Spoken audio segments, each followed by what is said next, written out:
سجدے کا طریقہ، تکبیر کہہ کر سجدے میں جانا، یعنی جب آپ سیدھے کھڑے ہو گئے تھے اسٹریٹ اور ربنا ولک الحمد اور تسبیحات آپ نے وہ پڑھ لی، دعائیں پڑھ لی، تو پھر اس کے بعد اب آپ سجدے میں اب جا رہے ہیں اور سجدے میں جاتے ہوئے اللہ اکبر کہیں گے۔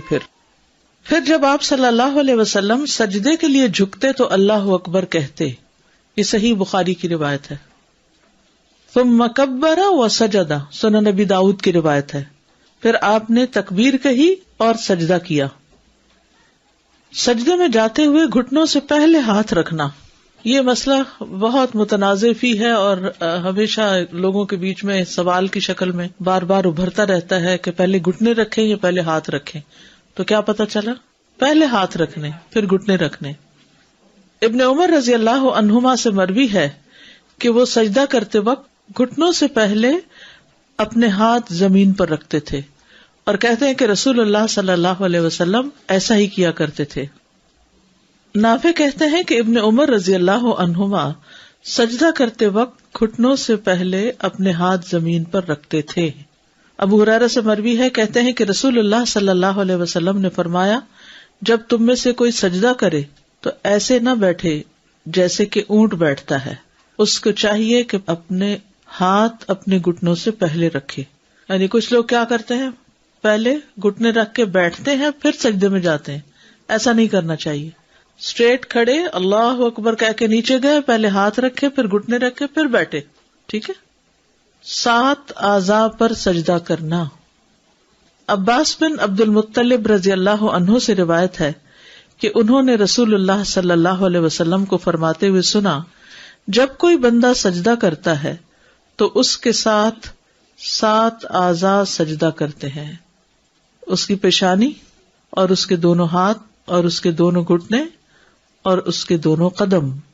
یہ جو ناک ہے، یہ یعنی جب پیشانی رکھیں گے تو ناک تو پیشانی سے بھی اونچا ہے، وہ بھی ساتھ رکھا جائے گا۔ ابن عباس رضی اللہ عنہما سے مروی ہے کہ وہ نبی صلی اللہ علیہ وسلم سے بیان کرتے ہیں کہ آپ نے فرمایا، ہمیں حکم دیا گیا ہے کہ ہم 7 ہڈیوں پر سجدہ کریں، 7 ہڈیوں پر سجدہ کریں۔ تمام اعضاء کا سجدہ کرنا۔ آپ صلی اللہ علیہ وسلم فرماتے تھے، اپنے بازوؤں کو درندے کے پھیلانے کی طرح زمین پر نہ پھیلاؤ، جیسے شیر چیتا وغیرہ بیٹھتا ہے، اور تم اپنی ہتھیلیوں پر ٹیک لگاؤ، ہتھیلیاں یعنی ہاتھ، اور اپنی بغلوں کو دور رکھو، یعنی ساتھ چمٹ کے نہیں رکھو۔ پھر جب تم ایسا کرو گے تو تمہارا ہر عضو تمہارے ساتھ سجدہ کرے گا، ورنہ کیا ہے، کچھ عضو ریسٹنگ پوزیشن میں آ جاتے ہیں اور کچھ سجدہ کر رہے ہوتے ہیں۔ تو جب انسان ہتھیلیوں پر اپنا پورا وزن ڈالتا ہے تو پھر سارے کا سارا جسم ایک طرح سے سجدے میں ہوتا ہے، ادھر سے گھٹنے لگے ہوئے ہیں، ادھر سے پاؤں لگے ہوئے ہیں، ادھر سے سر لگا ہوا ہے، ادھر سے ہتھیلیاں۔ اور اگر آپ کونیاں زمین پر ٹکا دیتے ہیں تو کیا ہوتا ہے، آپ آرام کی پوزیشن میں آ جاتے ہیں، آرام ہونے لگتا ہے۔ اور جو شخص 7 اعضاء پر سجدہ نہ کرے اس کا کیا حال ہے؟ بخاری اور مسلم کی روایت ہے، سجدہ کرنے والے کے لیے جائز نہیں کہ وہ 7 اعضاء میں سے کسی بھی چیز کو اٹھائے، کیونکہ نبی صلی اللہ علیہ وسلم نے فرمایا، مجھے 7 ہڈیوں پر سجدہ کرنے کا حکم دیا گیا ہے۔ پیشانی پر اور اپنے ہاتھ سے ناک کی طرف اشارہ کیا، دونوں ہاتھوں، دونوں گھٹنوں اور دونوں پاؤں کی انگلیوں پر۔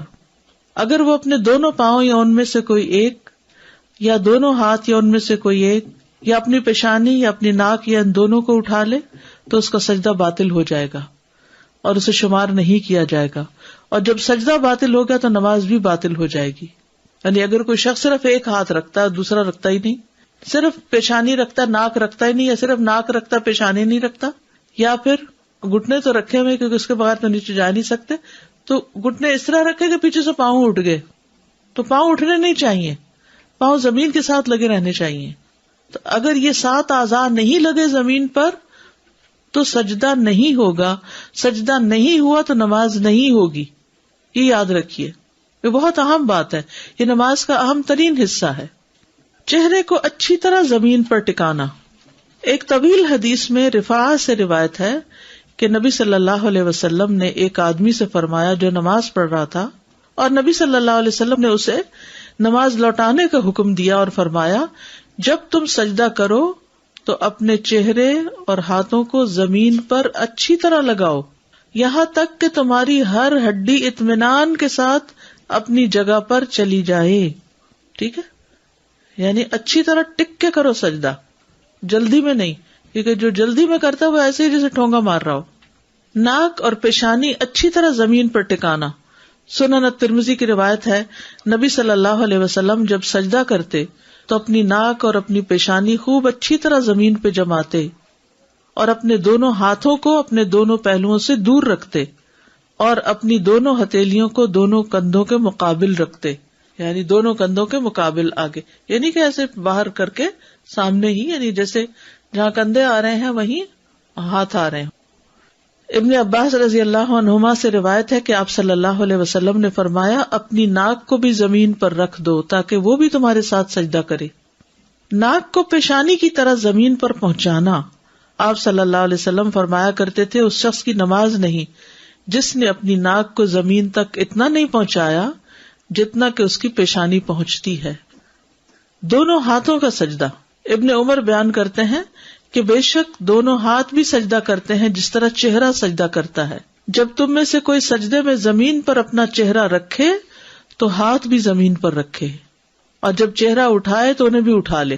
ٹھیک ہے، سجدے کے وقت ہاتھ بھی زمین پر، چہرہ اٹھے تو ساتھ وہ بھی اٹھا لیے جائیں.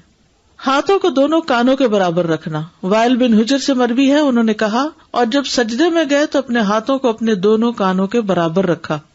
ہاتھوں کو کندھوں کے برابر رکھنا. اب یہاں آپ دیکھیے ایک روایت میں آ رہا ہے دونوں کانوں کے برابر اور یہاں کندھوں کے برابر، تو کندھے اور کان سجدے میں قریب قریب ہی ہوتے ہیں. پھر سجدہ کیا اور اپنے دونوں ہاتھوں کو اپنے کندھوں کے برابر رکھا. یہ تھوڑے آگے تھوڑے پیچھے ہو جائے تو کوئی حرج نہیں، دونوں طرح سے ٹھیک ہے. ہاتھوں کی انگلیاں قبلہ رخ کرنا، سامنے رکھنا. کچھ لوگ یوں کر کے سجدہ کر رہے ہوتے ہیں، انگلیوں کا اینگل ٹیڑھا ہو رہا ہوتا ہے. نہیں، انگلیاں سیدھی رکھنی ہے. محمد ابن عمرو ابن عطا سے روایت ہے، کہتے ہیں کہ آپ صلی اللہ علیہ وسلم جب سجدہ کرتے تو اپنے دونوں ہاتھوں کو رکھتے اس حالت میں کہ نہ زمین پر بچھے ہوتے اور نہ سمٹے ہوتے. بچھے ہوتے کا مطلب یعنی یوں کھول کے ایسے نہیں رکھے ہوتے تھے اور نہ یوں اکڑائے ہوتے، جیسے پہلے ہم نے بات کی تھی ہاتھ پکڑنے کی، یعنی کہ نیچرل پوزیشن میں. اور انگلیوں کا رخ سیدھا قبلے کی طرف کرتے تھے. واستقبل باطراف اصابعه القبلہ، یعنی سجدہ کرتے ہوئے ان دونوں ہاتھوں کی انگلیوں کے اطراف قبلے کی طرف. اطراف کناروں کو کہتے ہیں. انگوٹھا تو obviously ادھر ہو جائے گا لیکن باقی سامنے کی طرف رہے، ہاتھ کو ٹیڑھا نہ کیا جائے. ہاتھوں کی انگلیاں ملانا. وائل بن حجر سے مرفوع ہے کہ جب آپ رکوع کرتے تو انگلیاں کھول لیتے، اسی لیے پھر ہم گھٹنے کو ایک طرح سے پکڑ لیتے ہیں، اور جب سجدہ کرتے تو انگلیوں کو ملا لیتے. سجدے کے وقت اتنا بڑا ہاتھ نہیں کھولا جائے گا، بس ایسے نیچرل سیدھا رکھتے ہوئے، تھوڑی بہت اگر ہلکا سا گیپ ہے بھی تو ٹھیک، اکڑا کے نہیں رکھنا، بس نیچرل وے میں. ہتھیلیوں پر ٹیک لگانا. اور آپ اپنی ہتھیلیوں پر ٹیک لگاتے تھے اور ان کو پھیلاتے تھے، یعنی پوری طرح بچھا دیتے تھے. پھیلانے کا مطلب یہ ہے، کھولنا نہیں ہے. اور ان کی انگلیوں کو ملاتے تھے اور ان کو قبلہ رخ کرتے تھے. ہتھیلی کے اندرونی حصے پر سجدہ کرنا، یعنی انگلیوں پر نہیں بلکہ ہتھیلی پر بوجھ آنا چاہیے. ویسے تو پورے ہاتھ پہ ہی آ جاتا ہے لیکن ہتھیلی پر زیادہ حصہ. براء ابن عازب کہتے ہیں کہ رسول اللہ صلی اللہ علیہ وسلم ہتھیلی کے اندرونی حصے پر سجدہ کرتے تھے، یعنی ہاتھ رکھے نا تو اپنے اپنے ڈیسک پہ ہاتھ رکھے. تو اب آپ دیکھیں جب ہتھیلی پر آپ زور دیں گے تو انگلیوں پر نہ ہونے کے برابر آئے گا، ٹچ تو کرنی ہوگی زمین پر، یعنی آپ نے انگلیوں پہ نہیں کرنا. کرے اب انگلیوں پہ بوجھ ڈالے، ایسا نہیں کرنا. کیسے کرنا؟ ہاتھ کے اوپر، ہتھیلی پر. انگلیوں پر کریں گے تو ہتھیلیاں اوپر اٹھ جائیں گی. یہ جو پام ہے نا، یہ والا حصہ، یہ ہتھیلی ہوتی ہے اور اس سے اوپر کلائی ہوتی ہے. بازوؤں کو کھلا رکھنا اور زمین سے جدا کرنا، زمین پہ لیٹنا نہیں آپ نے. مسند احمد کی روایت ہے، پھر اللہ اکبر کہتے ہوئے سجدے میں جھک جاتے اور اپنے بازوؤں کو جدا اور کھلا رکھتے تھے، پیٹ سے لگنے نہیں دیتے تھے، کیونکہ ہر اس چیز سے منع کیا گیا جو وہاں ریسٹنگ پوزیشن بن جائے. ٹھیک ہے، اور صحیح سجدہ کرے تو پتہ چلتا ہے کہ سجدہ کیا ہے، ورنہ سجدہ صحیح ہو تو لگتا نماز پڑھی ہے. اس کا خشوع و خضوع سے اور بندگی کی روح سے بہت بڑا تعلق ہے. کوہنیاں زمین سے بلند رکھنا، کیونکہ اگر آپ کونی ٹکائیں گے نا تو ہتھیلی پہ اس طرح نہیں زور آئے گا، کیونکہ آدھا زور کس میں چلا جائے گا؟ بازو پہ، کوہنی پہ. برا کہتے ہیں، انہوں نے کہا کہ رسول اللہ صلی اللہ علیہ وسلم نے فرمایا، جب تم سجدہ کرو تو اپنی ہتھیلیاں زمین پر رکھو اور اپنی زور آئے گا، کیونکہ آدھا زور کس میں چلا جائے گا؟ بازو پہ، کوہنی پہ.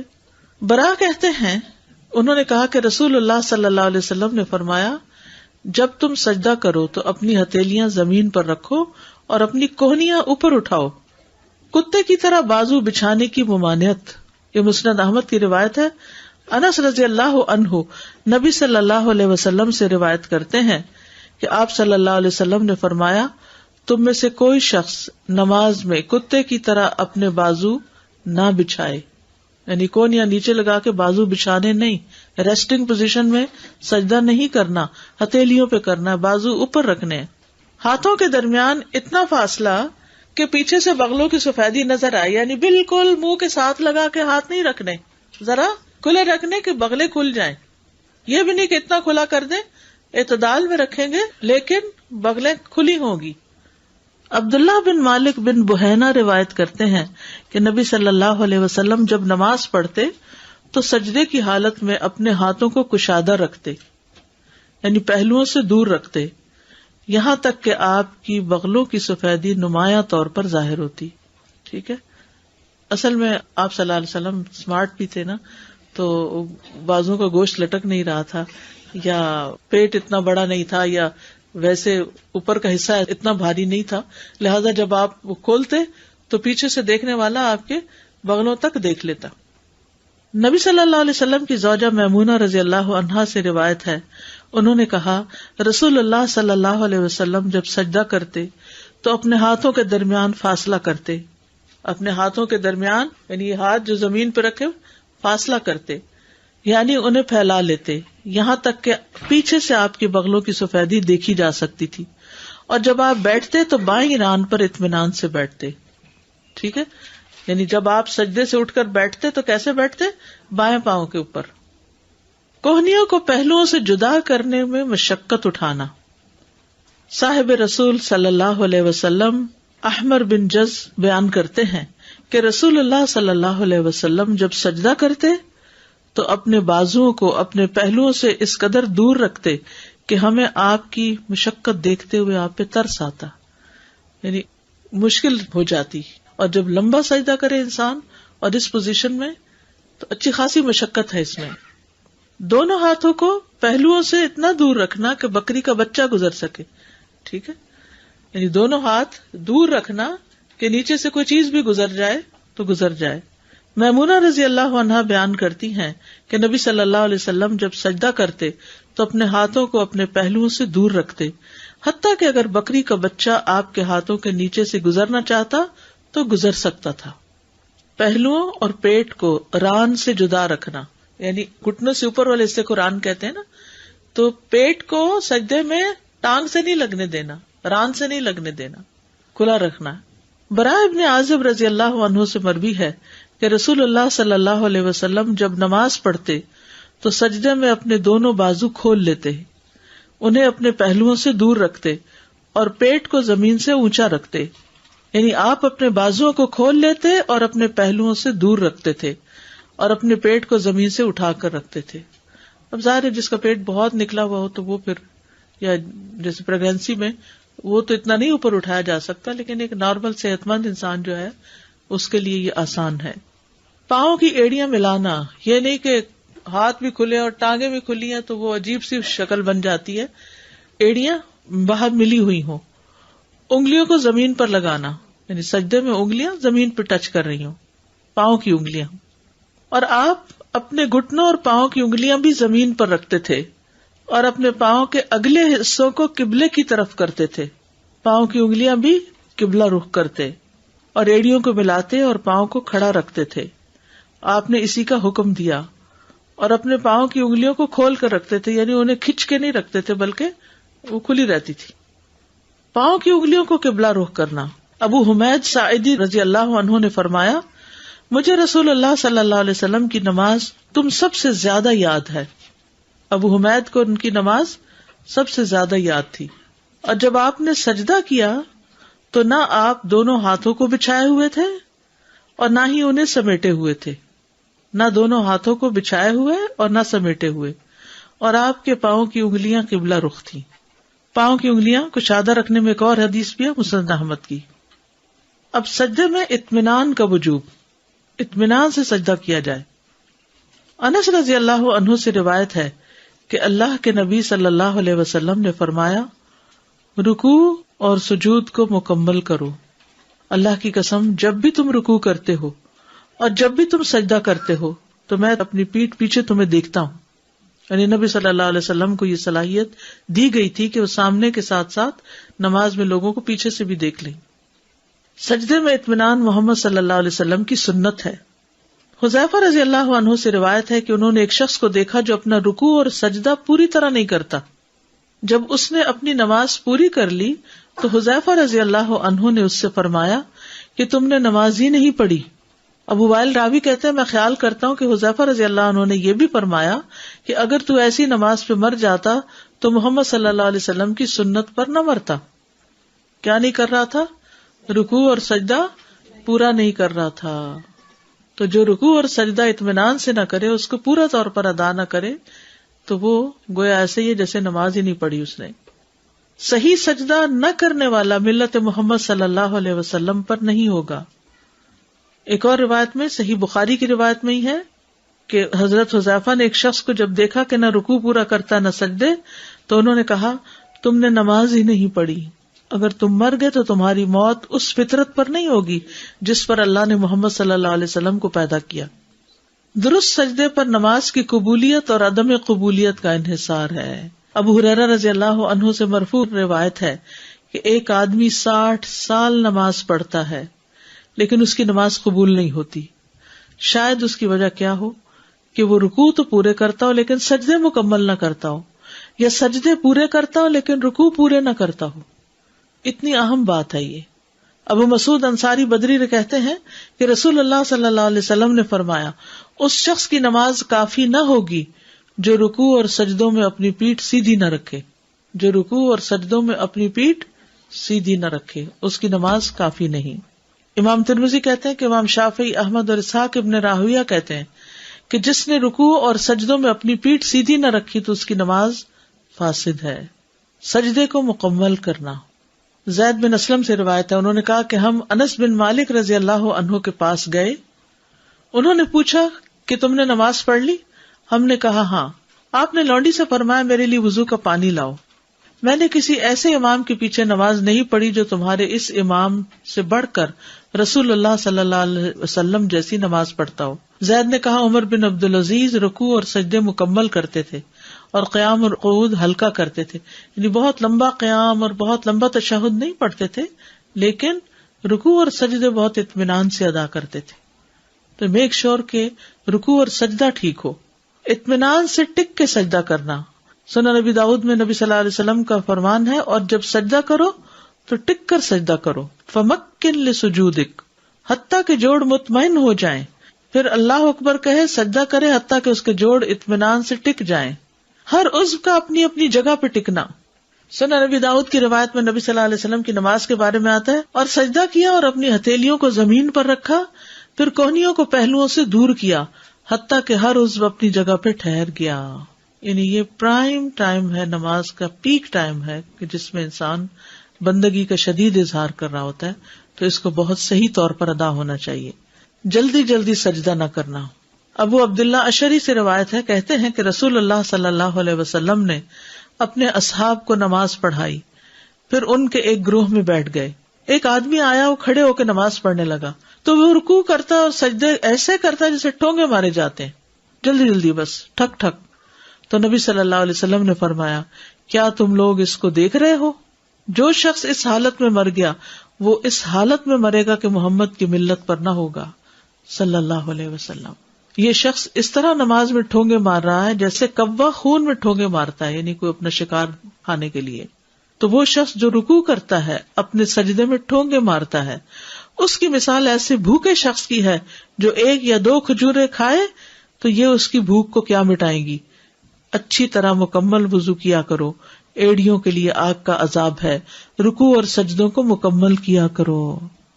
کس قدر تاکید اور کتنی زیادہ اہمیت ہے کہ انسان اپنا وضو بھی صحیح کرے، رکوع اور سجدے بھی ٹھیک کرے.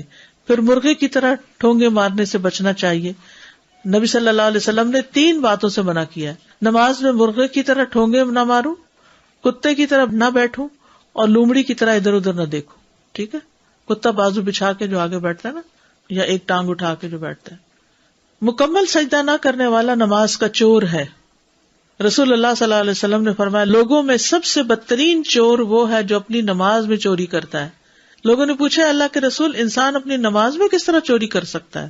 آپ نے فرمایا, اس طرح کہ وہ اس میں رکوع اور سجود مکمل نہ کرے, یا فرمایا جو رکوع اور سجود میں اپنی پشت سیدھی نہ رکھے, یعنی اسٹریٹ نہ رکھے. سجدہ پورا نہ کرنے والے کے لیے وعید. علی بن شیبان جو اپنے قبیلے کے وفد میں شامل تھے, انہوں نے فرمایا, ہم لوگ اپنے علاقے سے نکلے یہاں تک کہ رسول اللہ صلی اللہ علیہ وسلم کی خدمت میں حاضر ہوئے. ہم نے آپ کی بیعت کی, آپ کے پیچھے نماز ادا کی. آپ نے آنکھ کے کنارے سے ایک آدمی کو دیکھا جو اپنی نماز صحیح ادا نہیں کر رہا تھا, یعنی رکوع اور سجدے میں کمر ٹھیک نہیں رکھ رہا تھا. جب نبی صلی اللہ علیہ وسلم نماز سے فارغ ہوئے تو فرمایا, اے مسلمانوں کی جماعت, اس شخص کی کوئی نماز نہیں جو رکوع اور سجدے میں کمر سیدھی نہیں کرتا. چہرے کا رخ موڑے بغیر آنکھ کے کنارے سے اگر کوئی چیز نظر آ گئی ہے, کسی کی حرکات و سکنات کا پتہ چل گیا, تو اس سے نماز میں فرق نہیں پڑتا, لیکن خشوع میں تو بہرحال فرق ہو جاتا ہے. پھر نہیں, کونیاں نہیں پھیلانی, بازو اس طرح کرنے نا, یعنی بہت زیادہ بھی نہیں کرنے, بازو کا بہت ٹائٹ بھی لوگ کر دیتے ہیں, لیکن یہ ہے کہ پھر اس صورت میں جو اضطراری کیفیت جہاں بھی آ جائے نا, تو وہاں پر یعنی کوئی بیماری ہے, مجبوری ہے, کوئی جگہ تنگ ہے, پھر اس صورت میں جیسے بھی ہو نماز پڑھ لیتے ہیں. سمجھ آتا ہے, لیکن سجدے میں پشت کا سیدھا, سجدے میں پشت سے مراد یہ ہے کہ یوں نیچے کو نہیں جھک جانا چاہیے, یوں نہیں ہونی چاہیے, یوں ہونی چاہیے. ٹھیک ہے, یوں بل نہیں ہونا چاہیے, اس میں جھکاؤ نہیں ہونا چاہیے, اسٹریٹ سر سیدھا, یعنی پیٹھ اور سر کے بیچ میں جو ریڑھ کی ہڈی ہے وہ اسٹریٹ رہے, اس میں کب نہ آئے. اگر کسی کا ویسے بڑھاپے کی وجہ سے آ گیا تو اور بات ہے, یا یہ کہ اندر کی طرف نہ جھکا ہوا. جتنی بھی ریسرچ کی گئی ہے, ایک حدیث بھی یعنی کہ عورت ایسے سجدہ نہ کرے, یہ علماء نے اپنی طرف سے کہا ہے. تو جب علماء اپنی طرف سے کہیں اور عورتیں سجدہ غلط کرتی رہیں اور اپنی نمازیں خراب کریں, تو اس کو ماننا ضروری نہیں. اور کہتے ہیں کہ نہیں, پردے کی وجہ سے. آپ دیکھیے, گھر میں نماز پڑھ رہی ہے نا, اسی لیے تو عورت کا گھر میں نماز پڑھنا اور اندر والے حصے میں پڑھنا زیادہ بہتر ہے. ہمارے ہاں جو علماء تفریق کرتے ہیں نا عورت مرد کی نماز کی, تو وہ پھر اس طرح کی باتیں کرتے ہیں کہ بچ کے کرے. ہاں, تو جب بچ گئے تو پھر سجدہ ہی نہ رہا. 7 ہڈیوں کا خیال رکھے تو صحیح سجدہ ہو جائے گا. 2 سجدے ہیں, آپ نے ایک سجدہ کیا اور ایک آپ کو یاد نہیں کہ آپ نے دوسرا کیا کہ نہیں, اب آپ نے سجدہ سہو ایک اور کر لیجئے اسی وقت اگر کر رہے ہیں, اوکے, اور اس کے بعد سجدہ سہو کر لیں. لیکن ایک سجدہ جب ہو گیا تو آپ کا رکن کمپلیٹ ہو گیا؟ نہیں, ایک سے تو رکن نہیں کمپلیٹ ہوگا, ایک رکعت اور پڑھیے پھر, کیونکہ ہر عضو کو سجدہ کرنا ہے نا, ہر عضو کو سجدہ کرنا ہے. یعنی جب ایک چیز بھی آپ اپنی جگہ سے ہٹائیں گے تو اس کا اثر صرف اس پہ نہیں رہے گا, اور حصے پہ بھی چلا جائے گا. جب تک سجدہ یعنی پرفیکٹ ہوگا تو سارا ہی ہوگا, اگر ایک حصہ خراب کیا تو باقی بیلنس بھی بگڑ جائے گا. جی السلام علیکم. جب ہم سجدہ کر رہے ہیں تو ہماری جو سب سے چھوٹی انگلی ہے, I am not too sure, وہ بھی ساتھ اگر نہیں ہوتی ہے ہی چھوٹی, کوئی بات نہیں. اچھا, اب کچھ لوگوں کے جیسے میرا مسئلہ ہے کہ جیسے اگر انگوٹھا یا 2-3 انگلیاں زیادہ لمبی ہیں اور 2 جو ہیں وہ چھوٹی ہیں, تو پوری نہیں ٹکتی زمین پر. تو اگر ایک بھی ٹک رہی ہے تو پھر ایک بھی کافی ہے, کیونکہ باقی پھر ہم ان کو ٹیڑھا کیسے کریں. اچھا سوال ہے یہ. بعض لوگ پیچھے سے پاؤں کراس کر لیتے ہیں, سجدہ کر رہے ہوتے ہیں اور پاؤں کے اوپر پاؤں رکھ لیتے ہیں, یہ بھی غلط ہے. انشاءاللہ آپ کو وہ نماز میں کی جانے والی غلطیوں کی اگر ویڈیو دکھا دی جائے تو اس سے پھر ساری غلطیوں کا پتہ چل جائے گا